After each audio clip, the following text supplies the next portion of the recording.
Rightio, so today Guardians, I want to cover a great Prismatic Warlock build that excels in ad clearing ads in any encounter in Destiny. This build is a slight variant of the original strand necrotic sort of poison spread build that was going rampant in the Lightfall DLC. However, this is sort of a off build of that because unfortunately with Prismatic, we can't actually suspend enemies. But this build works around the new Warlock Exotic Bond Solipsism, which makes this build even better in different ways. So unfortunately, to make this build actually work, you're going to need to get lucky enough with the Warlock Exotic Bond and get the 2 armor perks that you need. The 2 that we're chasing out for is the Spirit of Necrotic and also the Spirit of the Claw. So just to quickly break both of these armor perks down, Spirit of the Necrotic, as it states, damaging targets with your melee poisons them. Defeating a poison target spreads this condition. This is obviously the exotic perk from the Necrotic Grips, however, this one works exactly the same as the Necrotic Grips. A few of these perks that are going on these exotic bonds aren't actually working exactly the same as their coefficient exotic. However, the Spirit of the Necrotic works the exact same. Now, what I mean by this is people were wondering if Weapons of Sorrow will proc this perk, and I can confirm it definitely does. You can see from the footage here, I'm using the Thorn, which is a weapon of sorrow, and it is definitely spreading poison absolutely everywhere. This will also work with the Osteostriga, so if you feel like using that gun instead, you can also use that one. However, with the recent Osteostriga nerf, I do believe the Thorn is just better for this. Now, the other armor perk on the Exotic Bond is the Spirit of the Claw, which gives us an additional melee charge. Now, the best melee to use with this Spirit of the Claw is obviously Arcane Needle. This is the best melee for Warlock, and now you get 4 charges of it. This ranged attack will also make it extremely easy to spread all of your poison everywhere, and with a maximum of 4 charges, it makes it very, very easy to spread poison everywhere. So you can pretty much see from the footage behind you, this build excels in poisoning and just tickling down enemies. But with that Prismatic subclass, we can take some fragments and aspects to make this build even better, if you let me break them down. So jumping over into the Prismatic Warlock subclass here, jumping over into our abilities, we're going to want to run Phoenix Dive. I'll jump into why we want to use that, but in simple terms, it has the quickest base cooldown, meaning we can use it more often. The jump is up to you. As for the melee, we're going to want to run Arcane Needles, as this is the best melee to use to spread poison everywhere, and with Spirit of the Claw, we're going to get 4 strand charges. The grenade, I like to run Storm Grenade. It got a good buff, and it's a good source of light damage for the Transcendence bar. As for the aspects, I like to run Hellion and also Feed the Void. Feed the Void here is a must. This is by far one of the best aspects a Warlock can use with Prismatic, and it is way too useful to not have. Defeating a target with any ability will activate Devour. Once you have Devour active, killing anything will restore Devour cooldown, it will give you health, and it will also give you grenade energy.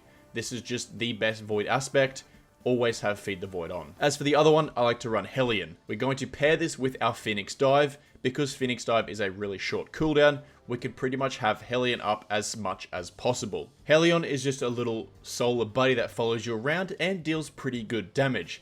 If anything is tanky enough to take more than 3 attacks from the Hellion, it will actually cause that enemy to ignite because it applies a lot of Scorch stacks. So it's just free damage and also free ignitions. Because of all the mods that we are running, we're going to be getting our Phoenix Dive back very, very quick. So using this all the time and having Hellion up 24/7 is very useful. Jumping over into the fragments, this is the most important part, and this is what makes the build. Firstly, we want to make sure we have Facet of Grace on. The only thing that we are taking advantage of with Facet of Grace is defeating targets with kinetic weapons grant you bonus Transcendence energy. Now, like I said earlier in the video, because we are using the Thorn or the Osteostriga, both of these weapons are kinetic weapons, meaning that every kill we get with this, it's going to give us bonus Transcendent energy. Now, if we kill an enemy with a kinetic weapon and that causes the necrotic to spread, all of these kills following that will count as a kinetic kill, granting us plenty of Transcendence energy. Now, the next fragment is the Facet of Devotion.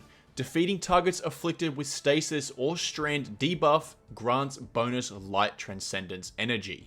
Now, the Strand Arcane Needles will unravel your targets, which is a Darkness debuff, or a Strand debuff for that matter, which when we kill enemies with our melee, or just tag enemies with our melee and they eventually die, this will apply a Strand debuff to them, meaning we get bonus light Transcendence energy. And since we do have 4 melees, this is going to happen quite often. Now the third fragment is the Facet of Sacrifice. While you have a Arc, Solar, or Void buff, ability Final Blows grant bonus Darkness Transcendence energy. Now, like I said before, because we have the Feed the Void aspect on, granting us Devour, this counts as a Void buff. So anytime that we have Devour active, which will pretty much be 24/7, any kills that we get with this buff active, we get bonus Transcendence energy. So these first three fragments that I've named here are really pushing us to get our Transcendence as quick as possible. And you can definitely see that in the footage you are seeing. You can see this Transcendence bar in both the light and dark side. They are just chunking up and going up really fast in both columns, giving us Transcendence really fast. Now the next fragment is the Facet of Hope. While you have an elemental buff, your class ability regenerates more quickly. Now, lucky for us, Devour does count as an elemental buff, so because this is up 24/7, it's going to reduce that cooldown of our Phoenix Dive, meaning we can get Hellion up as much as possible. And lastly, Facet of Balance. Rapidly defeating targets with light damage grants melee energy, and rapidly defeating targets with darkness damage grants us grenade energy. So this is sort of a prismatic filler fragment. Basically, anytime we get kills with any of our abilities, it's going to grant us melee and grenade energy back, so it's just more ability spam. If you wanted to, you could sub this one out for Facet of Protection, which just gives you protection while you're surrounded. Now the super that I like to run with this subclass is Song of Flame. This is a great new super for the Warlocks, if not one of their best supers in the game. Now not only does our Spirit of the Claw give us an extra arcane needle, but while we are in Song of Flame, it's going to actually give us another Incinerator Snap. Now this is actually pretty useful because off the rip, right as you pop a super, you're going to have 2 Incinerator Snaps, meaning you're going to get extra damage out there. This one is actually quite useful, especially in the Song of Flame super, because the Incinerator Snap does quite a lot of damage. As for the mods on the armor, here is a picture of what I'm running, but just to quickly break them down, on the helmet, Heavy Ammo Finder is very good, and also a Kinetic Siphon because we're going to be using a weapon like the Thorn. As for the gloves, Momentum Transfer and Impact Induction are great here. Basically, causing damage with either of your abilities is going to reduce the cooldown on the other one. This is very useful. On the chest piece, just run whatever resistance mods depending on the activity you're running. And on the boots, I like to run Triple Invigoration. Basically, every time you pick up an Orb of Power, it's going to reduce your melee cooldown. When you're in a party of fire team of 3, there's going to be plenty of orbs around, and you want to get those melees back as much as possible, so double or triple invigoration here is great. On the Bond, double outreach here, again, using a class ability is going to reduce that melee cooldown, and distribution, again, reducing your cooldowns even further whenever you use your class ability near targets. The aim of all the mods here is situational, but the main goal is just to reduce your cooldowns as much as possible. As for the stat distribution, just make sure you have 100 resilience. That is the main stat point that we need in PvE. The rest of the stats don't really matter. Just try and get 100 resilience first. But anyway, Guardians, that will wrap the video up there. Thank you so much for watching, and I hope you Guardians are out there farming your exotic class items and trying to get that gold roll combo you want.